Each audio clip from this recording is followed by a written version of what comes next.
ଦେଖିପାରୁଥିବେ। ଖରା ହେଉଛି, ଝାଳ ବି ବାହାରୁଛି, ତଥାପି ସିଢ଼ି ତଳେ ବସିକି ଗଣେଶ ମୂର୍ତ୍ତିକୁ ତିଆରି କରୁଛନ୍ତି। ଏହା ଦେଖି ମୋତେ ବହୁତ ବଡ଼ ଖୁସି ଲାଗୁଛି। ଆଉ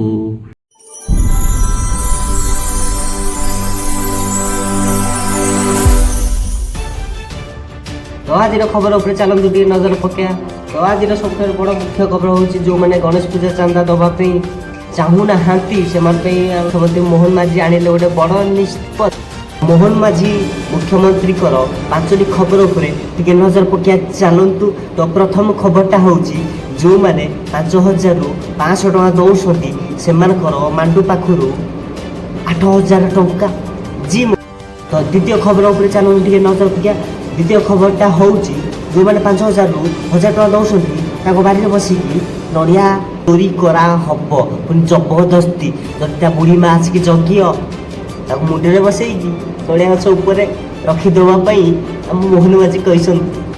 ତ ଦଶମ ପର୍ଯ୍ୟନ୍ତ ଚାଲନ୍ତୁ ତୃତୀୟ ଖବର ଉପରେ ଟିକେ ନଜର ପକାଇବା। ତୃତୀୟ ଖବରଟା ହେଉଛି ଯେଉଁମାନେ 5,000ରୁ 1,500 ଟଙ୍କା ଦେଉଛନ୍ତି ତ ସେମାନଙ୍କ ପାଇଁ ଗୋଟେ ଆସି ବଡ଼ ବଡ଼ ବଡ଼ ବଡ଼ ଖବରଟେ। ତ ଯଦି ଏମାନେ 5,000ରୁ 1,500 ଟଙ୍କା ଦେଉଛନ୍ତି ତାଙ୍କର ଜିଏଫ୍ଠୁ ସୁଭଦ୍ରା ପଇସା 5,000 ଜବରଦସ୍ତି ଭିଡ଼ା ହେଇକି ଆଣା ହେବ। ତ ତୃତୀୟ ଖବରଟା ତ ଆପଣମାନେ ଶୁଣିଲେ, ଚାଲନ୍ତୁ ଚତୁର୍ଥ ନମ୍ବର ଖବରଟା ଟିକେ ଶୁଣିବେ। ଚତୁର୍ଥ ନମ୍ବର ଖବରଟା ହେଉଛି ଯେଉଁମାନେ ସବୁ 5,000ରୁ 3,000 ଦେଉଛନ୍ତି ତ ତାଙ୍କ ପାଇଁ ମୁଖ୍ୟମନ୍ତ୍ରୀ ଆଦେଶ କରିଛନ୍ତି ନଡ଼ିଆ ତେଲ ନେଇକି ମୋହନ ମାଝୀଙ୍କ ମୁଣ୍ଡରେ ପକାଇକି ଟିକେ ତେଲଟା ମାଲିସ କରିବେ। ଆଜ୍ଞା। ତ 5 ନମ୍ବର ଖବରଟା ହେଉଛି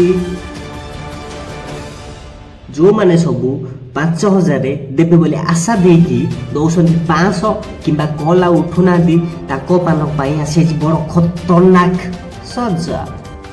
ସେ ଖତରନାକ ସଜାଟା ହେଉଛି ପ୍ରସେସନ୍ ଟାଇମ୍ରେ ଟଲି ଭିଡ଼ିବେ ଆଉ ଆମେମାନେ ସବୁ ଢିଙ୍ଗାଚିକା ଡ୍ୟାନ୍ସ କରିବୁ। ତ ଆପଣମାନଙ୍କୁ ଏବେ ଗୋଟେ ବଡ଼ ଅମୂଲ୍ୟ ଜିନିଷଟେ ଦେଖିବା ପାଇଁ ଯାଉଛି ଯେଉଁଟାକି ବର୍ତ୍ତମାନ ଏଇଠି ବସିକି ଭିଡ଼ିଓଟା କରୁଛି ଆଉ ନଜରଟା ପଡ଼ିଛି ଯେଉଁ ଜାଗାକୁ ପଡ଼ିଛି ଆପଣମାନଙ୍କୁ ବି ଦେଖେଇବି। ଦେଖନ୍ତୁ, ଦେଖିକି ଆପଣମାନେ କ'ଣ ଫିଲ୍ କରିବେ ମୋତେ କହିବେ।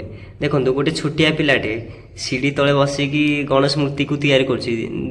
ଆପଣମାନଙ୍କୁ ଦେଖେଇ ଦେଉଛି, ଦେଖିପାରୁଥିବେ ବ୍ୟକ୍ତି ଜଣକ ଖରା ହେଉଛି, ଝାଳ ବି ବାହାରୁଛି, ତଥାପି ସିଢ଼ି ତଳେ ବସିକି ଗଣେଶ ମୂର୍ତ୍ତିକୁ ତିଆରି କରୁଛନ୍ତି। ଏହା ଦେଖି ମୋତେ ବହୁତ ବଡ଼ ଖୁସି ଲାଗୁଛି। ଆଉ